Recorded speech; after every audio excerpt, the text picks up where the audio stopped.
A hole in a desert in the middle of Yemen may lead a clue towards a deeper conspiracy. A couple of boys are walking around their neighborhood looking for a Goonie-esque adventure. Instead, they stumble across some old Halloween decorations. And then we meet ourselves as we come face to face with the Doppelganger today on Dead Rabbit Radio.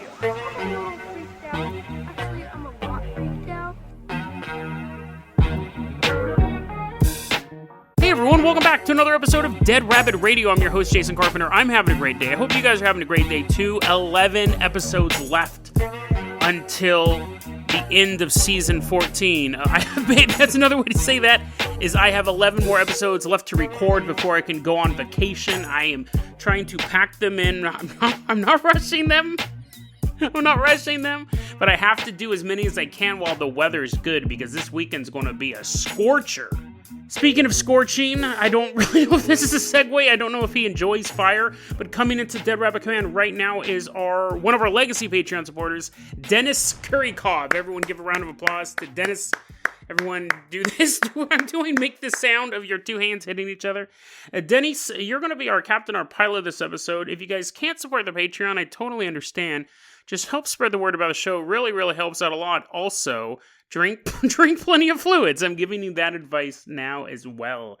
And also, let's take a look at our Fan Art Friday for today. This is actually another piece of art we used to use a lot in rotation from Smashers25. It's a really cool take on the Dead Rabbit logo. Thank you so much, Smashers25. Really, really appreciate it.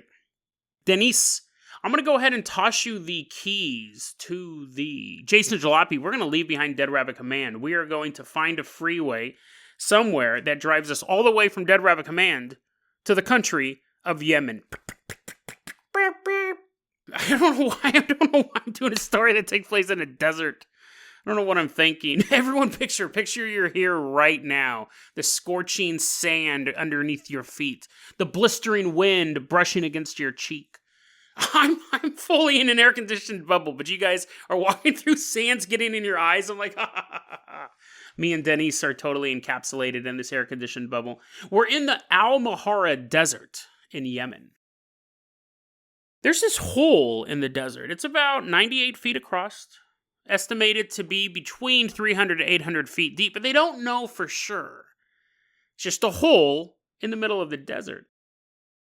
Salu Bobhair, he's the Director General of the Mahara Geological Survey and Mineral Resources Authority. He said that this hole is quite odd. Here's a quote from him. "We noticed strange things inside. We also smelled something strange. It's a mysterious situation," unquote. This is all the hallmarks of stuff we cover on this show all the time, so why aren't I more excited? Why am I spending more time laughing at the fact you have sand in your eyes, super hot sand? No, I'll hop in the bubble. You can get a little air conditioning too, but how come I'm having more intro? How come I'm doing more of an intro than it seemed very, very lackluster with this story, right? I think you guys picked up on the tone. This hole's been here for millions and millions of years. It's not new. So, I mean, sure, it's a smelly, deep hole, but it's been smelly and deep for millions of years. Mysterious, right? There are a lot of legends of it. Locals don't go near the hole.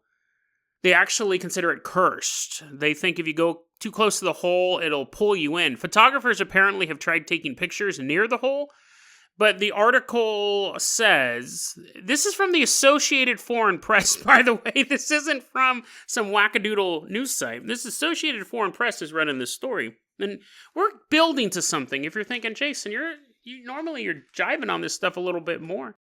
You're not rushing these episodes, are you? No. This story is infinitely more fascinating than a hole in the ground. Stick with me. I think I've earned your guys' trust over 701 episodes. So stick with me. It's been there for millions of years. The locals refuse to go near it. The locals actually refuse to even talk about it.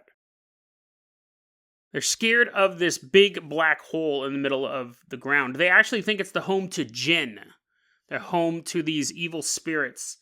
And that's what's causing the odors to come out of the hole. Oddly enough, this should be kind of a nice thing. I mean, it is in the middle of the desert. It's not like a city right next to it, but birds live in the hole. So that means that the gas, whatever it is not noxious. They can see birds kind of fly in and out of the hole. So there must be some sort of nests around there. I don't think they're like pretty blue jays. I don't think they're stuff from a Cinderella cartoon. They're probably like hideous vultures waiting to eat you, but birds nonetheless. Now, I saw that article originally pop up on Coast to Coast AM's website, which I visit every single day. And I thought that's really interesting, but I don't usually just take one source. I kind of poke around. And so I started looking at this, and I found 3 other articles, all published within 24 hours of each other, all word for word exactly the same, Associated Foreign Press. I saw one on phys.org. It's not a soda website. Phys.org. It's a mainstream science site. Phys as in physics. France24.com. It's a French news site. News.co.au. It's an Australian news site. They're all running the same article word for word, but they're all Associated Foreign Press. So if you're not familiar with it, a lot of newspapers don't have a whole team of journalists. They'll get wires. You have the Associated Press, you have the Associated Foreign Press, and those are the journalists that are out writing articles. And then other newspapers subscribe to them basically, and then they publish that article in their newspaper on their website. So you can't have a journalist in Yemen, especially just to cover this whole, they're like Clark Kent. You need to go cover this whole thing right now. Most newspapers couldn't cover that. So it makes sense that all these newspapers are running the exact same article word for word. Why, though, is my question. Why? Because the hole's been there for millions of years. There's no new activity with it whatsoever. It's not breaking news. It's just a hole in the ground. It's not going anywhere. Literally, it's just a hole in the ground. When I read this article on the Coast to Coast AM website, they always cover weird stuff. But when I started seeing this article pop up on all these mainstream sites, and it's not breaking news, why? Why are they publishing it now? And it reminded me of an episode I did a while back called There Is No Conspiracy, where I got contacted by a listener who will remain unnamed and said that they had a conspiracy, that conspiracy theories are actually used to pass on insider information for stock market stuff. When he presented a little bit of proof that would show that it can be correct. And the theory is that when you see a conspiracy theory pop up where it's talking about you will eat bugs, that's really, they're not really trying to get people to eat bugs. What it means is that someone at a company who has stock in bugs, in ants Inc., they know that their stock's going to go up. And so they start this conspiracy theory, and then other people know to invest in these bug-based businesses. That's the theory behind the conspiracy theory. There is no conspiracy theory. When you start to see conspiracy theories pop up about microchips in your arm, that means someone's actually saying, hey, now's the time to invest in a new chip's coming out. If you see a new chip coming out, Intel's coming out with one, that's going to blow up. And that's basically the idea behind this. Very, very interesting way to look at it. Because it'd be the perfect way to spread information and people not know what you're actually trying to say. Lunatics will just believe it and they won't even question it. They'll run with it. But the people who the information's really there for sees it. And actually, that's kind of the plot. I've talked about this movie before. That's kind of the plot of Under the Silver Lake, which I highly recommend watching that movie. Under the Silver Lake is just brilliant. But so what does this have to do with the hole in the ground in Yemen? It's a test. It's a test. There's a couple things going on here. One is it's a puff piece written by the Associated Foreign Press. And it's a fun little story that they knew would get traction because people do like hearing about weird stuff. People really, really do. So it's just that. The other theory is this theory. There is no conspiracy theory. I'm putting this out as a test. Let's see if something... And now this isn't like predictive programming. I'm not saying there's going to be an earthquake in Yemen. I'm not saying there's going to be a disaster or a civil war. There is currently a conflict going on over there right now. I'm not saying anything like that. Predictive programming is some made-up thing that started like... At the earliest predictive programming, I don't want to go into it. I go into it all the time. Supposedly, the Illuminati has to tell you what they're going to do before they do it, but no one can find an example before the Titanic. And then there's really no examples between the Titanic and The Simpsons predicting 9/11. There's no predictive programming of the rise of Hitler. There's no predictive programming of the fall of Saigon. There's no, you know what I mean? Like, there's all these other events. There's no predictive programming of the bombing, like the Lockerbie bombing. There's no predictive programming of all this other stuff. So anyway, that's what I'm saying. It's not predictive programming. Predictive programming is a made-up thing to explain why when you watch a show when you're stoned, it reminds you of a terrorist attack or something that happened 4 years earlier. I'm not talking about that. I'm talking about economic. I want to see if something happens in Yemen that is a massive economic boom. A diamond mine is found. Oil-rich area is discovered. That's what we should look for. Because this is a good testing thing. This is a bizarre article just pop up and get published in these newspapers. Nothing new has happened. Nothing happens in the story. Nothing changes. So why are they reporting it now? Let's see if there is some sort of big economic windfall for Yemen or companies in Yemen. So I wanted to get this story out as soon as I could because I thought that would be a cool little test, right? And if it's nothing, then that's fair. That's fine. But again, it's not predictive programming. We're looking at economic increases in companies in Yemen, resources in Yemen, etc. You're already having to subscribe to a Yemen newspaper. You're like, dude, I can't even read Yemenese, whatever language it is. Well, you will learn. We'll learn the language together. Denise, I'm going to go ahead and toss you the oars to the Dead Rabbit rowboat. We're going to take a nice, long, watery journey across the ocean. We're headed back to the United States. Specifically, we're headed to Norman, Oklahoma. Splash. Splash. We're getting nice, cool seawater in our faces. Dolphins are blowing water out of their blowholes. That's kind of disgusting. It's all body temperature. We're like, ah! But anyways, they follow us all the way to Norman, Oklahoma. There's a giant river that leads there. We're headed to the Twisted Oaks Apartments. That's the perfect name for a spooky, spooky place. In Norman, Oklahoma, it's March 28th, 2004. If you're from this area, you probably know this story. I'd be shocked if you didn't. This has all the makings of a perfect urban legend, but it's 100% true. A group of children from Twisted Oaks Apartments are having a little Goonie day. They're out doing Goonie stuff. They're walking through a wooded area around the complex. They normally don't go out this far into the woods, but it's an adventurous day. It is March 28th. Everyone knows in Norman, Oklahoma, that's the most adventurous day ever. There's a group of the kids. They range from age 6 to 16, and they're just kind of tromping through the woods, looking for adventure. And as they're walking, one of them sees a bone laying on the ground. That's not a bone, you numbskull. That's some sort of prop. Well, I mean, it might be a prop. It's shaped like a bone. I'm going to carry it with me. I'm going to pretend I'm a caveman. I'm going to be gnawing on this prop. I'm going to be gnawing on this fake bone for the rest of the story. And they're like, what? The story? The kid gives a little wink at the camera because he knows what's coming. And he's still gnawing on this prop. Nom, nom, nom. They're walking through this forest and they see a tree up ahead. And sure enough, there is a Halloween prop there. It's half of a human body hanging from a tree by a chain wrapped around its neck.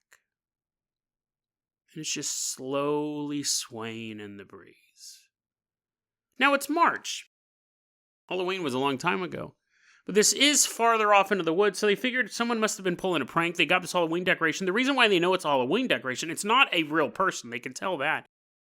Because it's just dried and like crumbly, just swinging there. The lower body is gone. It was just from the waist up, and they could tell it was of a woman, but just a prop. So the kids figure, it's a shame that this disgusting thing is in the middle of nowhere. Let's take it back home and start scaring people with it, because it is quite terrifying. Like, this is a really good effect, but it's not a human body, right? It is dried up. The skin is all crinkly. It seems fake, but it's not. It actually is the body of a missing woman. But they don't know that. They just think it's a very, very realistic Halloween prop. They go, dude, let's take it home. This will be so funny. Well, it's going to scare people with it. So they are able to get the chain off of the branch. And they're now dragging half of a woman's body across the forest floor. They get to the apartment complex, and these kids, some of the kids at this point are kind of thinking, I don't know, those eyes are a little too realistic. And the fact that there's a ghost floating behind us, warning us, I'm out. One of the older kids actually was like, I'm pretty sure that's a real person. And they started making fun of him. They're like, loser, loser. And he's like, oh, you can call me loser all you want. I'm not going to be an accessory to this crime. He went and he called the police. But these kids are dragging this body through the apartment complex. No one's saying anything.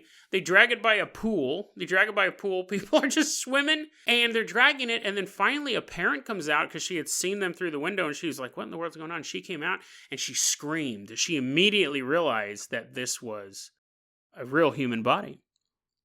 One of the kids was quoted as saying, because he was like, golly, it's a real body. That wasn't his quote. That wasn't his quote, right? This didn't take place in Mayberry. But he goes, when he found out it was a real body, he was saying, I was about to take it home. This was his master plan. He was going to take home this Halloween prop he found in the middle of nowhere. He was going to take it into his house. He was going to put it in his mom's bed and cover it up with a blanket.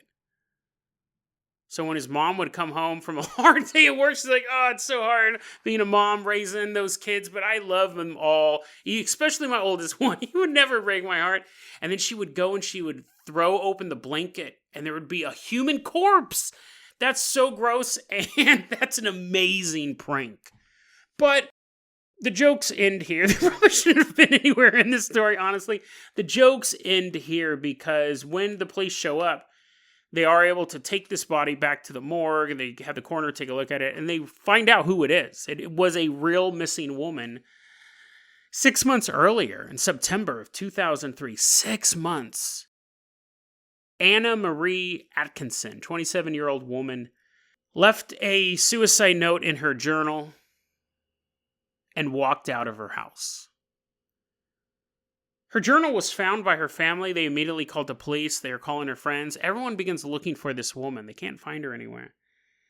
And in the search for Anna Marie, because, you want to help them, police are reviewing surveillance footage from the area. They see Anna Marie. This is the last time she was ever caught on video. She was seen walking out of a Walmart. She had just bought a length of chain. Then there was a bit of a communication. The search was actually called off in just 2 days.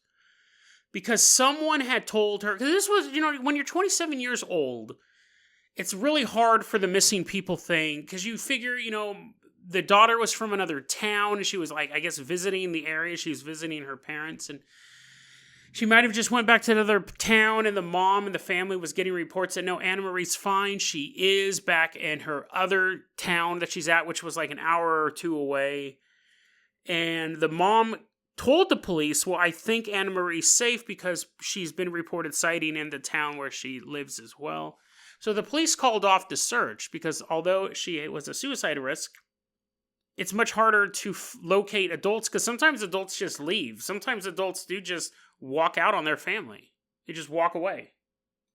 So what are you going to do? You can't make them come back. Well, same thing if you walk out on your family. If you're primary breadwinner, you could have to pay child support. But you can just leave. And that has happened. The police have been like, hey, you're a missing person. They're like, well, I don't want anyone to find me, so buzz off. But it was never confirmed. It was never confirmed that she was in Ponca City. That was the nearby city she was reportedly. And it was never confirmed. And it turns out that she had most likely hung herself shortly after she'd bought that chain. She'd walked out into the middle of the woods and climbed up a tall tree and hung herself. And just swung there day and night, drying up, falling apart. Till a couple boys on a adventurous afternoon found her. Creepy story. Tragic ending. Obviously, you would want it to be either a prop, right? If it was just a prop, or not a suicide, right? It would also be, it's like, oh no, it was a homicide. It was like, oh, that's much better. But you know what I mean? Like, it's just tragic story all around. And it has all the makings of an urban legend. Like, if that article wasn't published in the newspaper, it was published in a local paper called the Oklahoman. It's not that I wouldn't have believed it, but I would have been suspicious. And if my older brother had told me that story, I would have believed it as a child, but as an adult, I wouldn't have. It's too far-fetched. How do these kids think that this human body that has the perfect intestines hanging out of it? Because I've seen a lot of intestines, and I can tell a perfect one from a fake one. But no, it's true. It's true. It's not an urban legend. It's quite terrifying. Quite terrifying and quite tragic. So let's go ahead and move on to our next story. Our next story that's not so bummy. Unless you're scared of the supernatural, which is probably why you listen to this show. Denise, I'm going to go ahead and toss you the keys to the world-famous Carpenter copter we are leaving behind. Twisted Oaks Apartments. We are headed out to a small town in Britain. We've talked about doppelgangers before. I've shared my own doppelganger experience, I believe, on the show, but I'm going to share it again because after over 701 episodes, I can never find it, and I can't expect you guys to listen to it. Interesting story.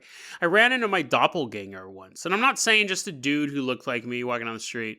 I was living in these apartments off of Antelope. What was it? Was it Antelope and Sunrise?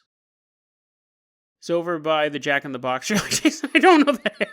I don't know that area. I don't even know if the Jack in the Box is still there. I used to live in this apartment complex off of Sunrise and Antelope out in that area. I remember once, it's kind of a short story. This was when I was seeing a lot of paranormal stuff. I was actively ghost hunting. I remember one time I came home from work. I'm trying to remember where I worked. Circuit City. I don't think I was at Godfather's Pizza at the time, but I was coming home from work. Maybe I was coming home from a party. Doesn't matter. The point is I wasn't at home and I was going there. It's probably like not that late at night, maybe 10, 11 o'clock at night. I remember I walk into my apartment. It was just a nice little apartment. It was my first apartment. It had the couch right there. So when you open the door, you saw the couch, and then you could look down the long, spooky hallway, and to your left was this little kitchen. And to your right was this big living room for a apartment with this blue and white couch. And I opened the door of my apartment, and everything seemed fine. I wasn't like high or anything like that. Open the door to my apartment, and I'm sitting on the couch already. It's me, sitting on the couch, wearing the same clothes I'm wearing. And I look at him, I look at me, and and then me looks at me. We're looking at each other. And it's weird, because looking back on it, it's not like I don't know if I would describe it as a fight or flight instinct. It was just there was a feeling.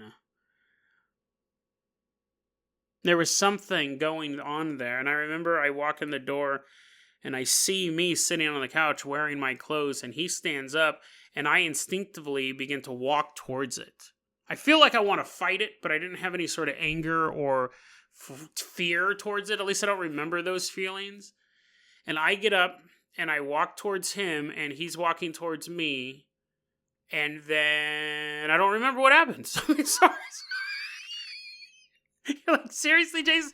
You spend more time talking about Jack in the Box.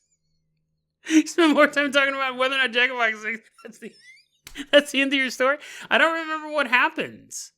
I remember we got up and I woke up in bed next to myself. I'm like, ooh la la.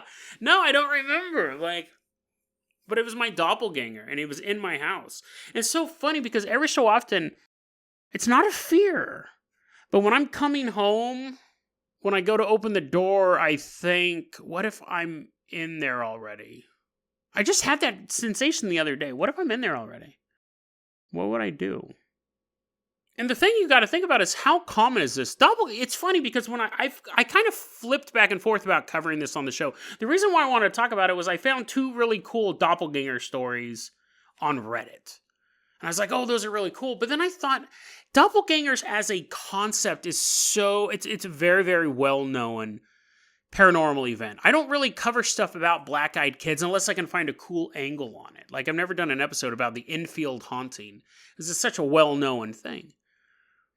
And I thought, well, doing the doppelganger story, if I tell these doppelganger stories, what am I adding to the lore?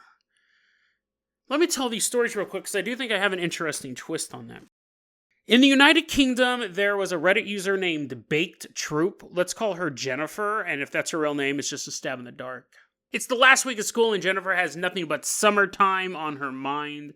She's ready to get out of this place. But, she still has to go to school. She still can't leave early. She's walking around. She's walking her house. She's getting ready for school. She sees her dad. Her and her dad are trading quips, ha ha ha, doing finger guns and stuff like that. Sorry, it's in England. Doing finger knives because guns are illegal. I think knives are pretty much illegal too. She's just joshing with her pops. She walks out of the house and she hops on the bus because her friend's like, "Hey, Jennifer, aren't you glad this is the last week of school?" "You bet, Andy." And they're driving on this bus and they're going to school. And she gets a message from her mom on her phone. Doodle-loop. And she looks at her phone and her mom goes, "Did your dad drop you off yet?" Jennifer's kind of confused here because last time she saw her dad was just hanging out of the house. She messages her mother back, "No, Dad didn't drop me off. I'm actually with Andy. We're actually off the bus now. We're walking into school. So I'm on time, but no, Dad didn't drop me off." This confuses the mom. She says, "Jennifer, you got to ride with Dad. I know you got to ride with Dad. I know it for a fact because I saw you in the van with him.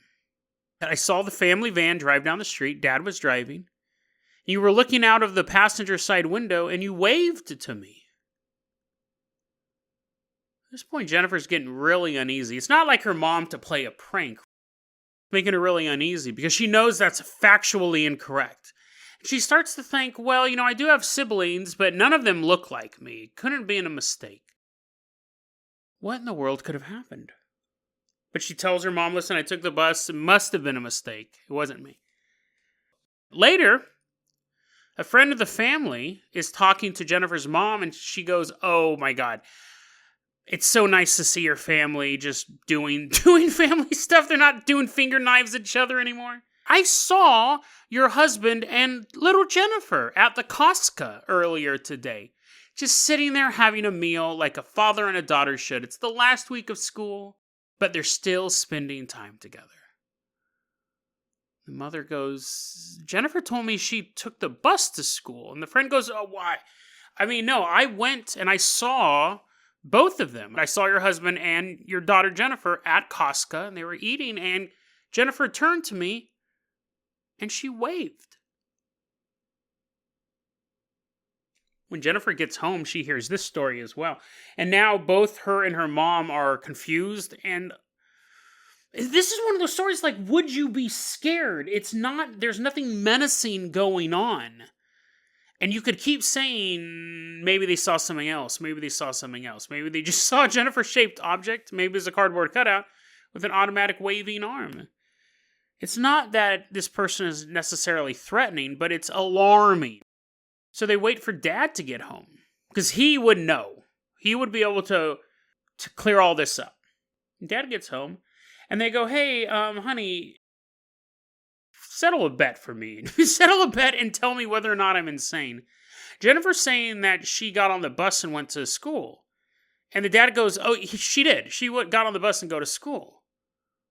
Jennifer's like, "Yeah, that's pretty much what I thought." And the mom goes, but I saw Jennifer in the car with you."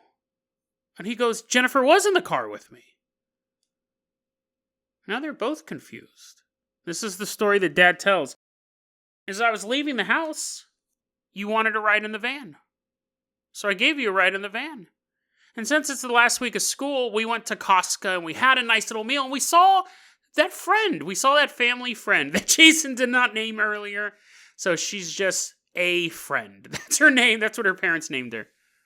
Then you said, "I want to take the bus with my friends.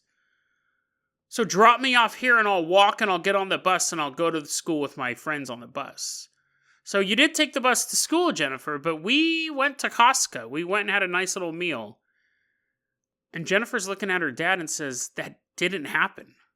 That didn't happen. I never went out with you to Costco. I just got on the bus and left." The dad says that Jennifer, she normally loves to play the music really, really loud in the car. And it was odd that the drive was a little more quiet than normal. That you seemed to just stare out the window as we were driving down the road. But Jennifer, that was you. We went and had a nice little breakfast. And then I dropped you off and you ran to the bus. That is a doppelganger story is very interesting because we have people who are intimately involved with what would even be the term, victim? Like, who is the victim? Is it Jennifer who's being replaced? Is it the dad who's being fooled? And this is it's an interesting story because there are no stakes to this story, right? It's not, let me in. I'm your mother. But mother, you're standing in here. No, that's the fake one. Let me in. So the twist ending, neither of them were his mother, and they were a team of serial killers. You know what I mean? There's no stakes to this. This doppelganger just got a free breakfast. So what was going on here? And you have 4 different witnesses to a singular event in different places, different angles. Really, really interesting doppelganger story. Again, it's not just I was walking through the woods and I saw myself, which I'm not discounting that. That's quite terrifying. But something at a distance, a singular, like even my story, right? You could say, Jason, you're having some sort of mental breakdown. You could do, which is possible, right? Not every human being, his brain works 100% of the time in the right way that it should. So it's an interesting doppelganger story because it's broad daylight. We have multiple witnesses. It all takes place in a short period of time, and the stakes are so low. But let's travel to another destination. This one's unknown. I have a feeling it's in Britain just because the name of the person. But this is actually posted by another Reddit user called Evening Ad 2718. But they actually give their real name, Gemma. It sounds like a British name, right? Gemma, we're in her house. It's early in the morning. She's a young, pregnant woman. Got a little baby growing inside of her. And she's actually staying home from work because she's almost due. She's not going to go out having a job. But her partner's at work. He's out earning the bacon, and she's at home with a bun in the oven. And I just realized how hungry I am. One morning, he's off to work, and she's laying there in bed. She's just kind of waking up. And she hears him in the room, kind of just laying on her side. And she's thinking, that's weird. He should already be at work. I'm a bit of a slave master. I have a clock. I keep track of where he should be. She can just tell he should be at work by now. But she hears his slippers walking around the bedroom. She hears his voice as well. It's not just that the cat got a hold of his slippers. She hears him talking, and she describes it as, it sounded scripted. Everything he said was the way you would expect someone to talk in the morning. It didn't seem to have a soul to the words. Good morning. How are you feeling? Her boyfriend says as he's moving about the house. Gemma, can you hear me? That's actually kind of the creepiest one. I'll be in the shed. Call me if you need me. She's laying there and she knows he's not in the house. But she's hearing his voice. She can't see him. She's just laying there, but she can hear this voice talking. She's laying there, and she notices something. They're cats. Whenever he talks, because it's not just one long sentence. He doesn't say all that stuff at once, apparently. Like, it's a conversation that only he's having.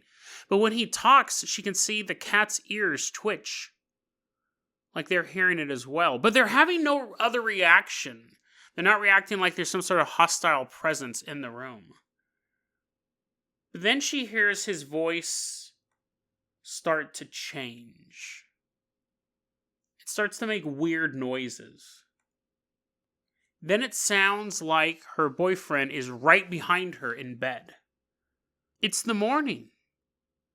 But she hears his voice right in her ear.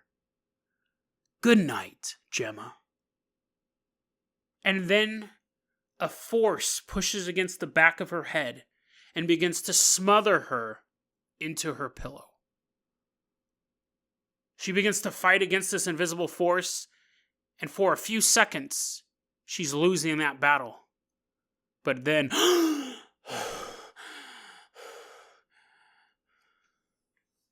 she sits up, and other than a few cats, she is alone in the house.